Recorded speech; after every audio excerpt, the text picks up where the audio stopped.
And welcome, Hoosier Nation, to our 96th episode of The Hoosier Sound, where we are the official podcast of Indiana HQ. Our mission and goal is simple. We want to bring in-depth analysis and coverage for Indiana University sports to as many fans as possible across a multitude of modern platforms. We are recording this edition of The Hoosier Sound on Tuesday evening, July 9th, 2019, where I am your host, Matthew Lukens. You can catch our broadcast Tuesday evenings at 8:30 p.m. on our YouTube page or on our website, indianahq.com. If you missed the live broadcast, you can subscribe to our show for free on whatever platform you listen to podcasts, so you can listen on your own time. Check out our Twitter and Facebook at The Hoosier Sound and at Indiana HQ. Subscribe and turn that bell on. All of our information is on our website, indianahq.com. All right, Hoosier Nation, it's time for some sports talk. On the docket tonight, we have a special guest, Carl James, contributor for Talking Hoosier Baseball podcast, and IU Women's Basketball Fanatic, is here with Nathan and I to discuss anything and everything related to women's basketball, the women's basketball program. Can you tell I don't usually normally host? Carl, how are you doing tonight, and welcome to the podcast. Well, thank you very much. I'm doing fabulous, ready to talk some women's basketball and hang out with you guys for a little while. Awesome. Cool. All right. So let's start off with a little bit about yourself, Carl. Tell us your background with IU sports and following them. How'd you get into baseball and women's basketball?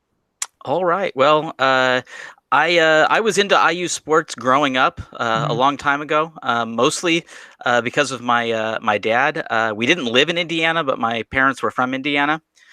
So I got to my first experience of IU men's basketball was actually at NCAA games in Arizona and North Carolina. And then finally moved when I was in high school to Bloomington. And and then I went off on a retail career, which really didn't allow me to spend a lot of time watching sports, Right.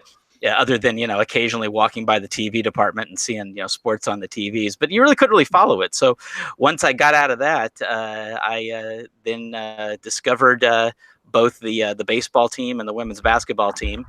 Felt like getting into sports, wanted to be able to get to do it and not have to pay a whole lot to get in. Yeah.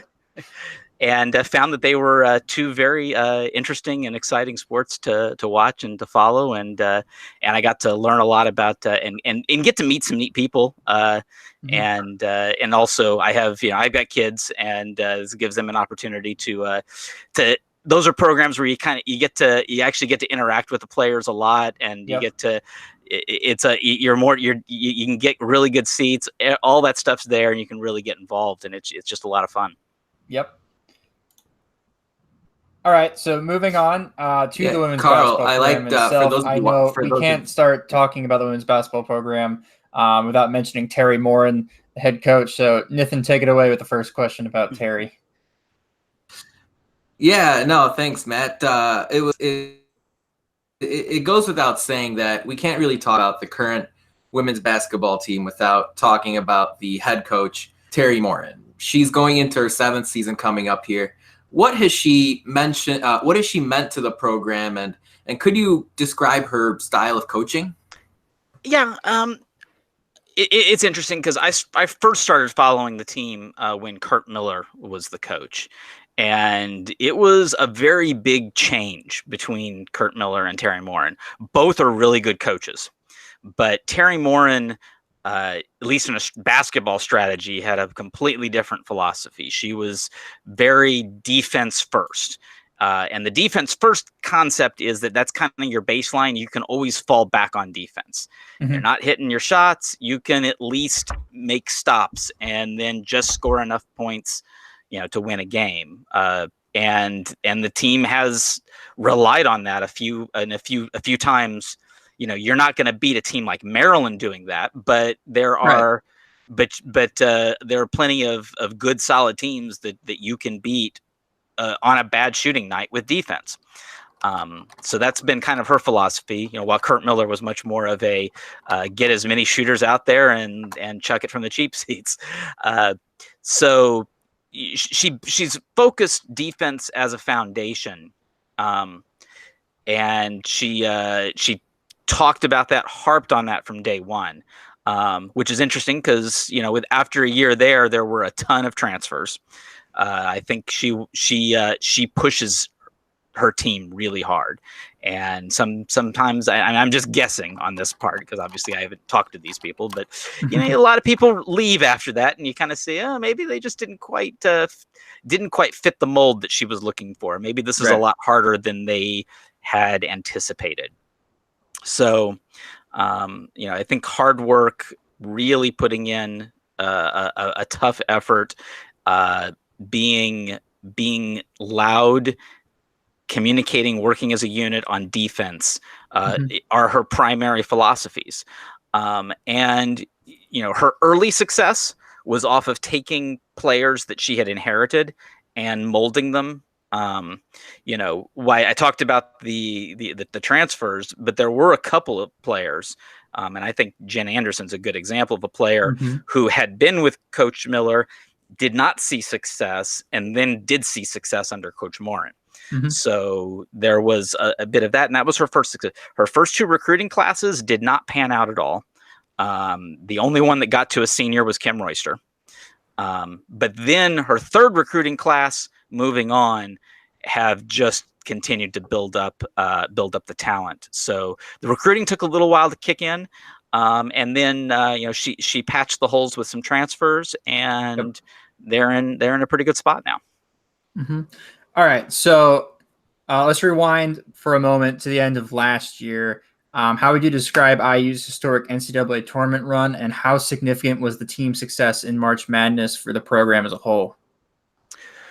Well, first of all, it's really important and I think it's a big mark for this team to be in the tournament. Yes, they've just not something that is known for this program, and to have they've now done it twice in the past decade, which is only 4 times prior to that in history.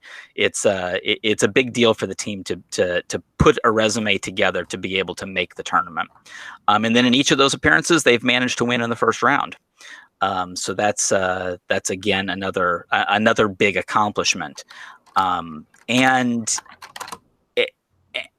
this team has, even going back to Kurt Miller, has had solid guard play. Yes. But it's when they can add solid play at the 4 and 5 positions that they can see the kind of success that they're able to see, where they're getting to NCAA tournaments, and in the one time they didn't quite make it, they won a WNIT. So and that those things help solidify it as a significant program. They're in a state where they've generally been the number 3 program, behind, if that, behind, consistently behind Notre Dame. I mean, Notre Dame, that they are women's basketball. And up until the last few years, Purdue was number 2, and now that's not the case anymore. And so the real challenge, for Teri Moren and her squad is to make it to where it is a consistent thing that Indiana is above her alma mater. And just to shed some light on that, her alma mater was Indiana State. So that's interesting there. Now, for those of you watching on YouTube, you can see over Carl's right shoulder there, he's got a little replica WNIT banner. So that's no mild feat for this program, given where it was. Carl, you mentioned getting into the tournament was is kind of a significant pattern for this team. Teri Moren, who took over this program in 2014, is actually currently responsible for this team's 2 out of the 3 NCAA tournament wins that this program has. So IU won an NCAA tournament game back in 1983. Until Teri Moren took over, they didn't win another one, and Moren's now won 2 tournament games since then. So really, Carl, that just kind of puts into perspective. It's not like men's basketball where IU's won 5 national titles before. This is a big deal to not only get into the tournament, but even win a game. Yes, and when you're looking at the potential of future growth, you do have to, if you're comparing it to the men's game, you have to look at it a little bit differently. In fact, you might more compare it to the men's game as far as parity goes, maybe back in the 80s, where you've got a small group of really strong teams. Connecticut, Notre Dame, that kind of class of team that are scooping up the bulk of the recruits year after year, who typically only lose to each other. They lose like 2 or 3 games in a season. Well, there was a stretch not that long ago where Connecticut went 4 years without losing a game, and the two that they lost 2, but those were both in overtime. So, and you're starting now, I think, to see a little bit more parity, where some of those teams at the top are maybe coming down a little bit, and then there's sometimes some new teams that are getting up there, and making a dent. But the game still requires really a lot of depth. It requires you can't just rely on one player. There have been teams that have had one great, phenomenal player, and there's a limit. Minnesota had one a couple years ago, but still didn't make the tournament.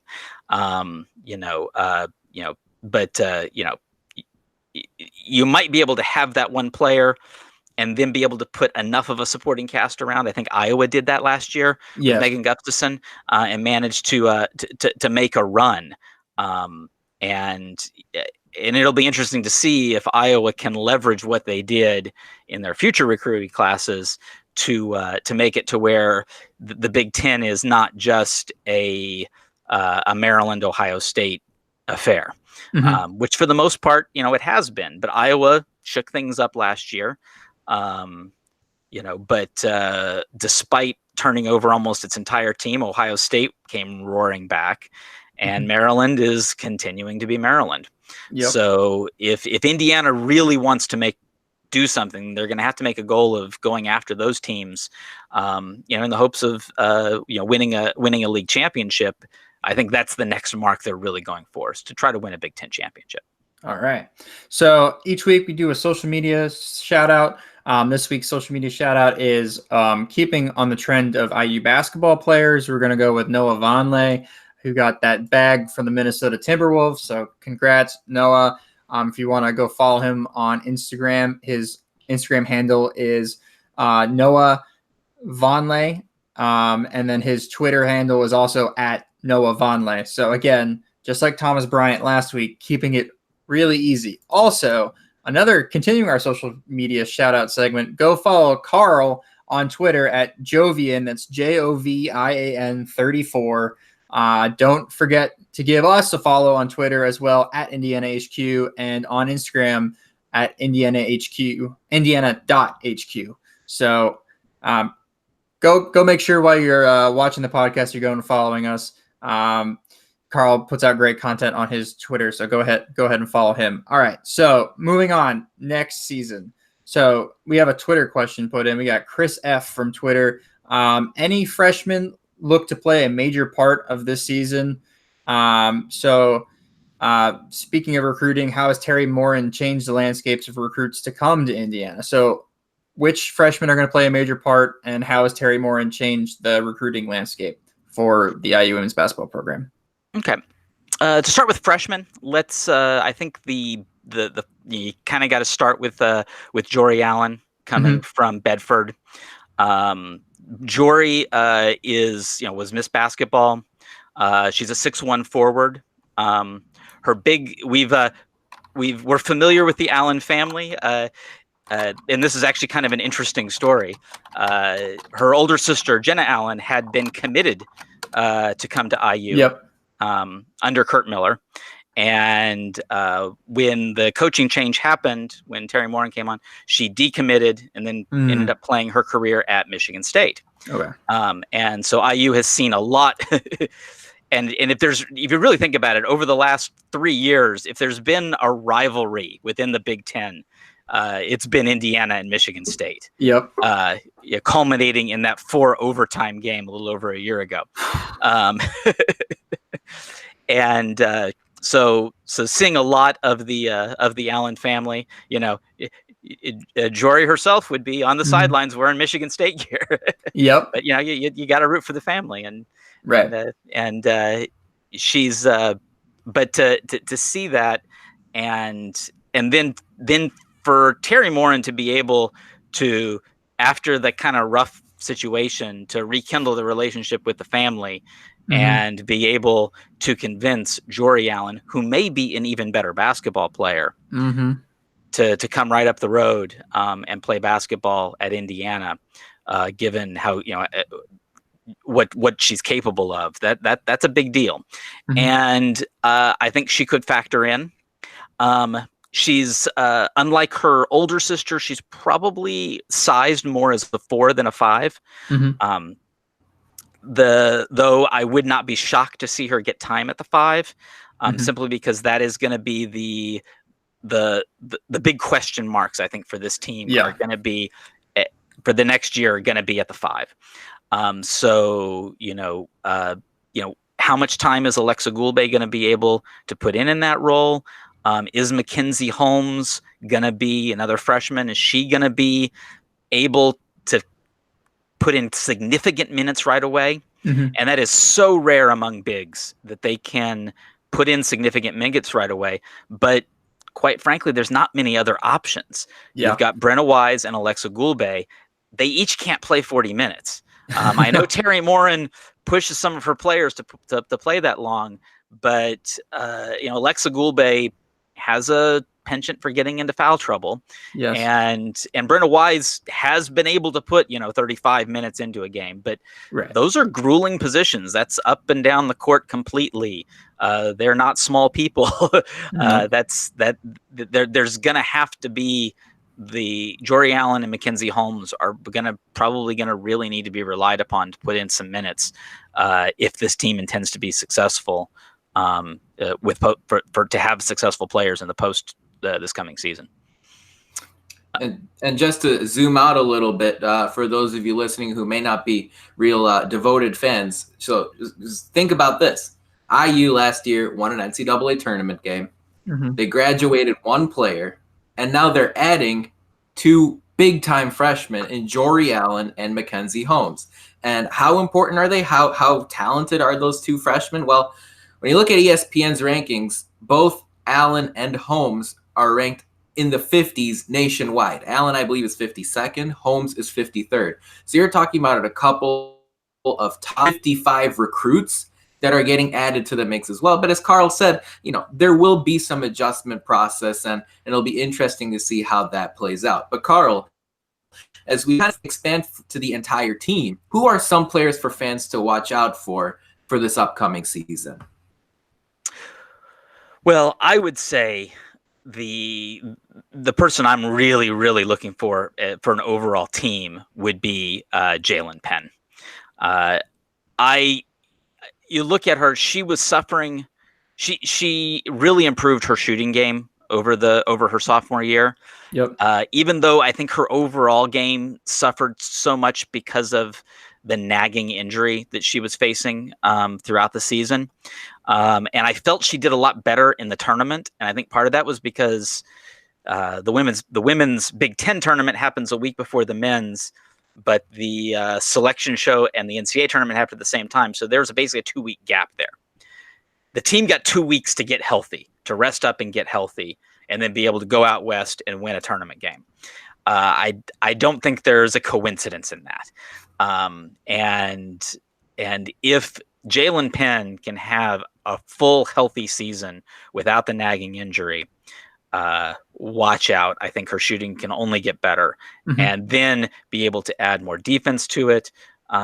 She has the potential to be an absolute superstar. She's an athletic talent that you just didn't used to see with this program that is playing now. So I am very excited to see what's going to happen with Jalen Penn coming up in the next year. Yeah, I saw firsthand exactly what really good shooting can do to a women's basketball team. And when we were in Oregon this year, I got to witness that Oregon IU game, and Brianna Luescu and her other name, the other girl, shooting guard for Oregon, whose name is escaping me, but like blew our doors off by shooting. So if Jalen can even become anywhere close to that, I think we'll be in a good position, I'm sure. Well, talking about Penn, you guys, I mean, she was second team all Big Ten last year. So was Allie Patberg, and she's a very popular name.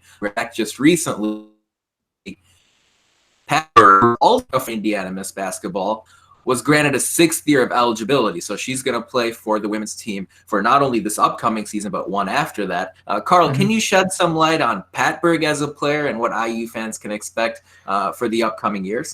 Well, Patberg is key, very key to the team.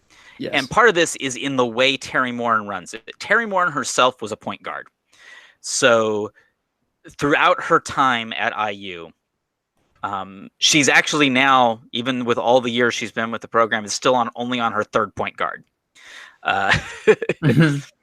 She had a year with Laren Brooks, and Laren Brooks and her apparently did not gel too well, and Laren Brooks went on to go down south, and then of course Tyra Buss for 3 years as the point guard. Tyra was actually a shooting guard her first year, but for her other 3 years, she was the point guard. And Teri Moren builds the team so much around the point guard that you look at the minutes that the person at the point guard position puts in. When they began the WNIT run, Tyra was averaging 40.5 minutes a game. And yes, most games only last 40 minutes. Yeah. Must have been some overtime in there. Well, it helped that 4 overtime game with Michigan State, where she put in quite literally 60 minutes. Oh. She was not off the floor for a single second in that game. That game was so long. I was sitting in the band for that game, and it was just like, first overtime's over. Like, okay, second overtime, great. And then the 3rd overtime rolls around. It's like, somebody just win this, please. Like, I got homework to do. Come on. But it was a lot of fun. That WNIT run was fantastic. The fan support was great. In your mind, who do you think will be the most improved from last year to this year? That's a good one. I'm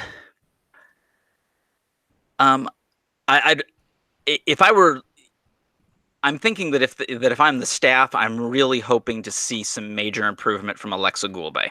Mm-hmm. Not that she wasn't very special her freshman year, because she was. A lot of talent in that. But I kind of mentioned this before. She got into foul trouble a lot. Yeah. And that was a lot of it. And this is a thing for those that are playing. You step from high school where you're by far the biggest person on the court. And and even if there is someone else that's big on the other side, they don't move very well. To playing in the Big Ten, who all have good post players with guard skills. Yep. So the ability to defend in the post and be able to have the footwork to be in position to not be fouling constantly is something that is difficult. And some players develop that quickly, some don't. And in watching this team over the last 6-7 years, I've seen it both ways. You saw, as I mentioned earlier, you saw Jen Anderson, who looked like she was not likely to really ever see playing time, to suddenly being a key catalyst for the whole team. Yep. And then you've seen teams, players, have gradual improvements over time. And Alexa Goulbe had a couple good games. Her ability to shot block is a new element that this team has not really seen, which is very nice. So if she can really add that ability to read and move defensively, her offense is excellent. I think she's going to continue to be an excellent offensive player. But if that move happens in the defense, that means she can play more. They can have her there for the offense, and be able to play the defense, especially while Ariel Wisney and Mackenzie Holmes get to the point at which they can play and play for significant numbers of minutes, moving forward. Yeah, Golbe is a 6'3" forward who's going to enter her sophomore year here. Last year, she averaged about 5 points and 4 rebounds a game. Shot a few threes, averaged about 17 minutes. So Carl's looking to see perhaps some improvement there. But when we talk about the team in general, Carl, earlier you mentioned really the top of the conference is Maryland, Ohio State. Last year, Iowa was a really tough team that IU, in fact, knocked off at Assembly Hall when the Hawkeyes were ranked, I believe, in the top 10. Chris P. is asking from Twitter, will the IU women's program ever win the Big Ten Conference or Conference Tournament? And if so, do you think it will come in the next couple of seasons? If looking at it, I'm really looking. I think this team can have a really good season coming up. I don't know that I wouldn't, if I were a betting person, I wouldn't bet on them winning the league. But the next season, the one after that, watch out. When Mackenzie Holmes has a year under her belt, now that Allie Patberg is going to be on that team, I haven't talked about Bendu Yaney because she's recovering from an Achilles. So you don't know what this next season could possibly hold for her. That is a devastating injury to come back from. Yeah. All the word is that, she's doing as best as could be expected from it. But I wouldn't expect to see the best type of Bendu Yaney season. It's hard to say you can expect that coming up. I could say you might possibly expect that, in her senior year. So, and then at that point, oh my goodness, the number of quality guards this team has. Yes. Basically, you're only losing Brenna Wise. You've got a red shirt. You've got red shirt center, possibly being able to make minutes. She's going to have to learn the game. That's one thing that she has not been able to do. She's very athletic, Ariel Wisney. And then you've also got the transfer coming in from Notre Dame, Danielle Patterson. She'll be able to play, possibly be sliding kind of right into that role that Brenna had. But then you also have Jory Allen in place. You might even have the opportunity to, instead of going placing a guard at the 3, you might occasionally be able to go with a forward at the 3, a small forward role as opposed to a guard. This team did that 2 times for like 5 minutes over the course of last season. I actually submitted that as a question to Teri Moren on her show, and she was actually kind of surprised by it, which I was surprised that they didn't give her the questions ahead of time. So she's like, "We did," and then Greg Murray's like, yeah, I actually have it written down here. It was at this point for 5 minutes you had 3 forwards on the floor, so." Which was an interesting shift because it forced the other team to pursue things differently by having a third big out there. It's just not something that they've had a chance to do, just because they just haven't had the quality personnel to do it. And I'm thinking in the 2021 year that may be there, But there's so much that depends upon, though. It depends on the quality of the league itself. You go from a year where Indiana's in the top 4 of the Big Ten and doesn't make the NCAA tournament, to last year where Indiana had a losing record in the Big Ten and did make the NCAA tournament. That tells you about how much of a jump the Big Ten made in just 1 year. So, all right. So, a question from Mike: who are the top 3 projected teams in the conference for next season? I honestly have not dug into that. Okay. I'm pretty sure, Maryland is going to be there. Yep. Ohio State was supposed to do nothing last year, and oh my goodness, they looked good. They didn't, they stumbled here and there because they put a lot of transfer pieces and stuff together. Yeah. But an impressive job that Ohio State did with the talent that they had. You can't do much to put them away. But at this point, I have not dug much into the rest of the league. Fair enough. I mean, and at this point, the season's not even starting for another 4 months or so. So, I'm sure things look. We have time to project, and then it'll all get thrown up in flames anyway.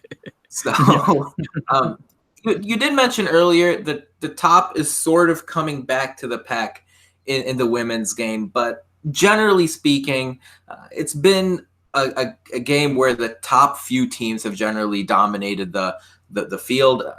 Looking at IU specifically, what is a realistic expectation for the team this upcoming season when it comes to the NCAA tournament? Assuming they make it, would they have a shot at beating a number 1 or number 2 seed at some point?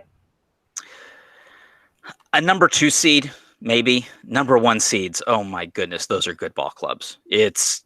And physical clubs, and have the kind of shooting that you were talking about, and be able to do it night in and night out.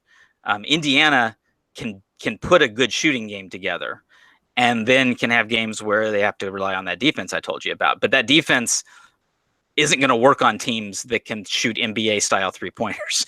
Yeah. There's just only so much you can do. If you've got 5 people that can spread the floor and just shoot, there's sometimes there's just no defense for that. So, I mean, it's a game, anything can happen. But in a tournament environment, the other thing is it's most likely you're talking about facing a 1 or a 2 seed at their place too. The first 2 rounds are at host locations. So the real key there is to try to play well enough and have a good enough schedule to where you're looking at a better seed, at something like a 5 seed. That way, getting to the Sweet 16 is about beating a 4 seed and not about beating a 2 or a 1 seed. And given how, I mean, you get one of the top 16 seeds. Yep. You're hosting. And I don't necessarily see that this year, but I could see NCAA tournament games played in Bloomington in 2021. I don't think that's out of the realm of possibility.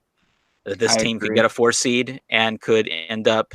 And then the point is, you have the advantage then of Simon Scott Assembly Hall winning 2 games at Simon Scott in order to go to the Sweet 16. And I think that's probably the next real level, is to get to the Sweet 16. Yep. And I think the best way to do that is to have a really good season and be at a seed level where the competition is at a level that it can be beat. Now, hey, some of these 1 and 2 seeds do get upset. It does happen. It can happen. But then it's a matter of, everything going right on one night. And I think this team is really trying to get itself built to the point at which you don't necessarily have to rely on that. You're trying to put all the pieces together. You mentioned earlier about the overall recruiting change for the program, and I did want to kind of touch on that. This team was not bringing in touted recruits. That was not the calling card of this team. And probably Kurt Miller's biggest splash was Tyra Buss, who was well known in the world because of her unbelievable scoring in high school. But because of her size, she wasn't highly recruited among the top echelon of the NCAA. And Kurt Miller managed to convince her to come to IU. And Teri Moren had a program that enticed her to stay. And Kurt Miller also recruited Amanda Cahill, who was, I think, a really good find because, again, not highly touted and recruited, but turned out to be an absolutely stellar player, a very reliable stellar player. And they built just enough pieces up around those two to do some good things, get to the NCAA tournament. And you add the talent of Alexis Gassian, who I think was a real, and of course she's still playing overseas professionally, a real talent. And you put all those pieces together, that they managed to do enough, I think, to get noticed and to be looked at seriously by these recruits. And suddenly you go from, you talked about the various rankings and stuff. This is a team next year that's going to have 5 players that have been ranked with 5-star rankings. Four players that are going to been ranked with 5-star rankings. I know it's not 1-to-1 with the way it is in the men's. It's not quite as big a deal as what it was with the men's, partially because they all play 4 years in the women's game. So you can, like, how can you have that many 5 stars? Well, they all play actually more than one season, so that helps. All right. So how is the region, the state, and the nation starting to perceive this women's basketball team? And you just elaborate a little bit on it, but okay, yeah. Well, when I started going to the kind of the early part of this decade is when I started paying attention and going to them, and I can tell you just the attendance level at games. You're going from games where there would be maybe 1,000, 1,300 people in the stands to most home games having at least a baseline of 3,000 fans, barring some really bad weather or something. And then to the ultimate, the WNIT championship game, which had over 13,000 fans and actually had people sitting up in the balconies. Which is the first time I think that had ever been turned on for a women's basketball game. So that was quite a run to get and see all those fans come in. And I think there's just the continued success. I think the having organizations like yours, having social media where there's chatter about it all the time, where there's cross chatter. Your fan base is primarily going to be for men's basketball, but they're tuning into this, they're hearing about it. It's and the same thing. I know that there's a lot of crossover fans with IU baseball that I follow quite closely, and women's basketball. I guess we're all just big fans of Greg Murray, because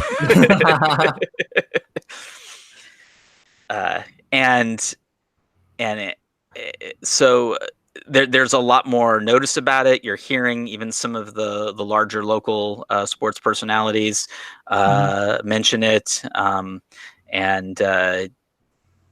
Tyra Buss was a genuine star. I think you can't just her kind of star power, her story. She was so entertaining to watch, and she has great communication skills.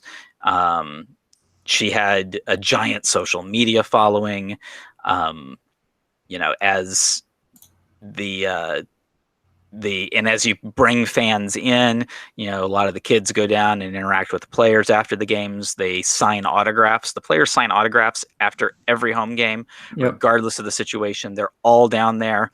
Tyra Buss was famous for sometimes signing autographs for like an hour after each game because of how long the lines would be for her, and did it every time. And I'm involved with an Indiana women's basketball Facebook group where a lot of the fans interact. And of course, the other thing is, once you become aware of it, if you're thinking about, hey, should I go to one of these games? An adult ticket's $5, general admission. It's really cheap. Yeah. Kids ticket is $3.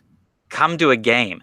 You get almost the full Simon Scott Assembly Hall experience. You have the band, you've got the cheerleaders, you've got halftime entertainment, you got Chuck Crab, you got all of it. It's there. It's a great experience, and you get, and even as I said, when things are really going well during the season, there's maybe 5,000, 6,000 fans there. There's not a bad seat. Right. You're going to be in a good seat. You're going to be able to see the action. You're going to be able to, to interact. And because you have all of these kind of dedicated fans that are there, and you're all sitting low, that noise level is still pretty darn high. And that home court advantage that Simon Scott Assembly Hall has, where it just kind of, all the sound just kind of rushes right down there to the floor. It still works in a women's game, maybe not quite to the level that it does in a big time men's game, but it's still there, and it's impactful, and there's a lot of connection. They're just there. It's a fun team to watch. It is a different type of game than the men's game.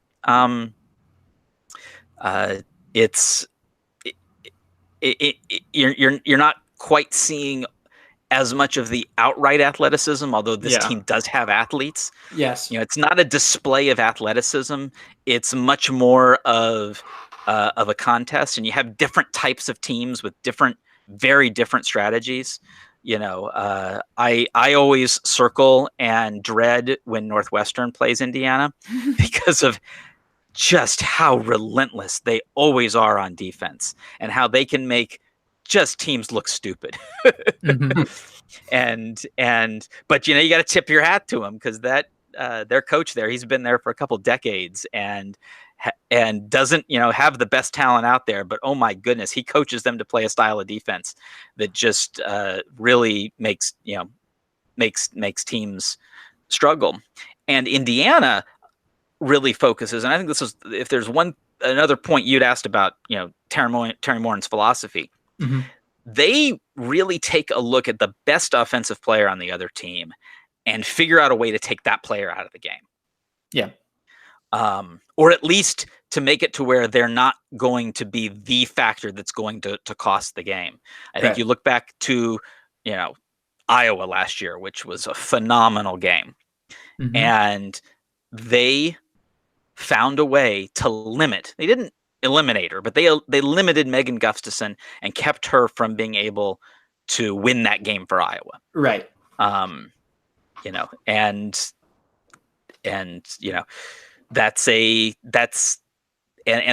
done that with guard play. It's going to be interesting this coming season, because I think a big part of that was having Bindu Yaney on usually their top guard. Yeah. Although I think a healthy Jalen Penn can probably be pretty close to that.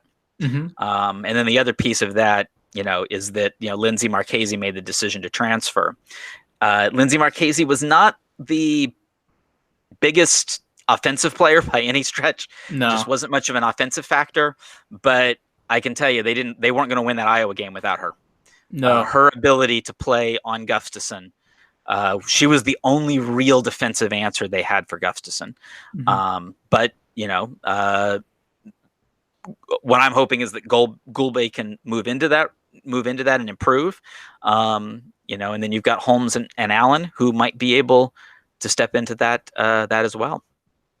Yeah, I really like how Gulbe is much more mobile for her size, especially in the women's game. In the women's game, somebody's like 6'3" or taller, they're usually a little bit slower, but Gulbe can move. She can get up and down down the court pretty quickly. So if they can get her to stay on the floor, she's going to be an excellent women's basketball player. Yep.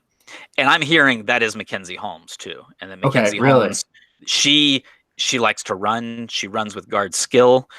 She likes to get out and on fast breaks. And I saw some of the clips that they've shown from her that she would be the first one out on fast breaks, and the guard would hit her for a layup. So that's awesome. Yeah, I think she plays right into the kind of game that Teri Moren wants to play, where but be able to add a forward or a center to that mix as opposed to it all just being the guards. All right. So I think Nathan's got this last question. So go ahead, Nathan. Sorry. Yeah, no, we're gonna wrap this up with a bang. Look, Carl, how close can we get to calling this team potentially the best team in program history? Is that completely unrealistic or hyperbole, or do you think there's a shot? Depends on how you define it. When the program very first started, it was a completely different world because it was the start of women's basketball. And it was kind of like high school where, okay, ladies on campus, come try out. Yeah. And given Indiana, the size of the university, the fact that you had in the early 70s, you had, Indiana was obviously everybody, including the girls, played basketball. Mm-hmm. Indiana was a national power right out of the gate. And that's where, the team made its marks, went to AIAW Final Fours. But once it really became, truly a recruiting traditional, if you take that first period out, I would say, yes, that's where this team is right now. This is the best state the program has been in, mm-hmm. because you've got the WNIT championship. You've got 2 NCAA appearances in Teri Moren's tenure. You have the best collection of talent, I think, that consistent across all the positions. And with that, you have 1 senior on the team. Mm-hmm. So you look at what could happen over the next 2 years, what should happen over the next 2 years, and then what has happened. This is the heyday, and being able to have the team where it's consistently performing better than Purdue, that's a huge deal given how good that Purdue team was for 2 decades. So it's also always a plus in every sport. But yeah. All right, and that about wraps it up for our 96th episode of the Hoosier Sound. Thank you so much for joining us. Thank you, Carl, for your insight. It was wonderful. Thanks for coming on. We really appreciate it. We will be back next Monday for another edition of the Hoosier Sound Off. A big thanks to our live audience for coming out and participating in the chat. Make sure to stay tuned through updates on Twitter. Visit our website, indianhq.com, and subscribe so you can get these episodes right on your phone. Send us questions as the audience and what questions we'll have in our episode next week. Most importantly, if you enjoy the show, leave us a review on iTunes or Facebook. Tell a friend, share our links. Your support is how we grow this podcast and reach more passionate IU fans such as yourself. But as always, thank you for listening, Hoosier Nation, and we'll see you next time.